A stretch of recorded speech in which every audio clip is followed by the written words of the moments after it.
Alto Comissariado para a Migração tem uma estrutura montada para todo imigrante e imigrante que tem uma ideia de negócio para fazer na Portugal.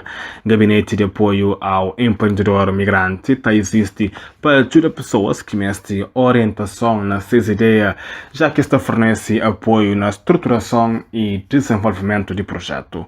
O processo pode começar através de um agendamento de uma reunião com o gabinete para a internet e lá pode explorar a ideia. Para conseguir não, você tem que preencher um formulário na internet primeiro, onde que você escolhe se você quer uma reunião diretamente ou se você quer passar por um curso de empreendedorismo primeiro. Aquele rede de gabinete está comprometido a dar workshops, espaço para você trabalhar, horas que você mestre, ou acompanhamento na reunião com outras instituições na Portugal, se você pedir. Gabinete de apoio ao empreendedor migrante funciona na Lisboa, na Porto e na Algarve, na diferentes espaços CNAI, Centro Nacional de Apoio à Integração de Migrantes. Você pode encontrar mais informação no site de Alto Comissariado para a Migração ou telefone número 21 810 6100.